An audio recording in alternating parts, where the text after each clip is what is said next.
രാജ്യസഭാ സീറ്റിൽ വിട്ടുവീഴ്ചയില്ലാതെ സിപിഐയും കേരള കോൺഗ്രസ് മാണി വിഭാഗവും LDF യോഗത്തിൽ ഇക്കാര്യം ഉന്നയിക്കും. ബിനോയ് വിശ്വം, ജോസ് കെ മാണി, എളമരം കരീം എന്നിവരുടെ രാജ്യസഭാ കാലാവധി ജൂലൈ 1 അവസാനിക്കുന്നത്. MK വിനോദ് കൂടുതൽ വിവരങ്ങളുമായി ചേരുന്നു. വിനോദ്, വിശദാംശങ്ങൾ.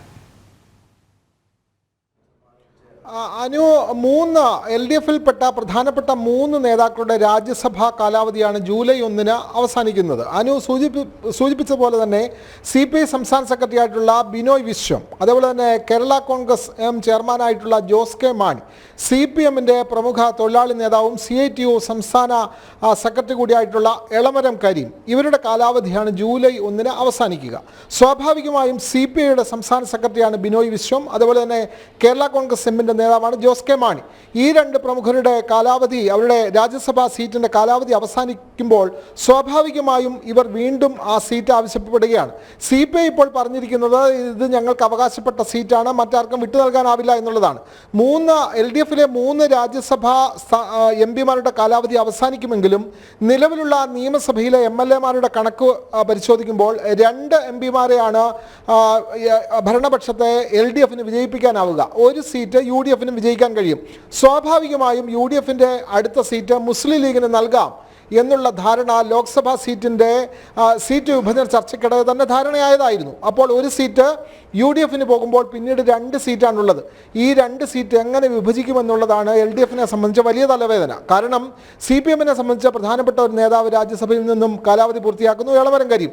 സ്വാഭാവികമായും ഒരു സീറ്റ് CPM എടുക്കും, അത് പ്രധാനപ്പെട്ട പാർട്ടിയാണ്. ഒരു സീറ്റ് CPM കൈയടക്കും. അങ്ങനെ വരുമ്പോൾ പിന്നീട് ഒരു സീറ്റ് അവശേഷിക്കുന്നുള്ളൂ. ഈ ഒരു സീറ്റ് ആർക്ക് നൽകും എന്നുള്ളതാണ് വലിയ തലവേദന. CPI-യും കേരള കോൺഗ്രസ് മാണി വിഭാഗവും ശക്തമായി ആ സീറ്റ് തങ്ങൾക്ക് തന്നെ വേണം എന്നുള്ള വാദത്തിൽ ഉറച്ചു നിൽക്കുകയാണ്.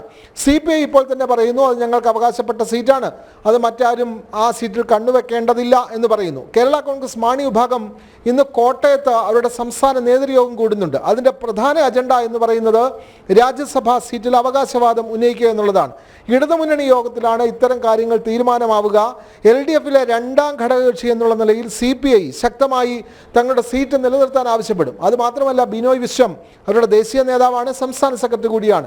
CPI-ക്ക് രാജ്യസഭയിലുള്ള പ്രാതിനിധ്യം കുറയുന്നത് ആ പാർട്ടിയെ സംബന്ധിച്ച് വലിയ ക്ഷീണം തന്നെയാണ്. അതുകൊണ്ട് CPI ആ സീറ്റ് വിട്ടു നൽകാൻ സാധ്യതയില്ല. പക്ഷേ കേരള കോൺഗ്രസ് മാണി വിഭാഗം UDF വിട്ട് LDF-ലേക്ക് വരുമ്പോൾ ജോസ് കെ മാണി അവരുടെ MP ആയിരുന്നു.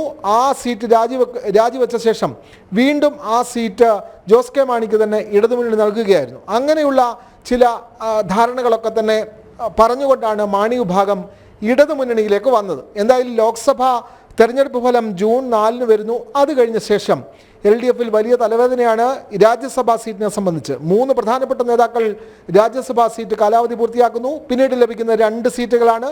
ഈ 2 സീറ്റിൽ ഒന്ന് CPM എടുത്തു കഴിഞ്ഞാൽ അടുത്ത ഒരു സീറ്റ് CPI-ക്ക് കൊടുക്കുമോ, മാണി വിഭാഗത്തിന് കൊടുക്കുമോ, കണ്ടറിയണം. അനു.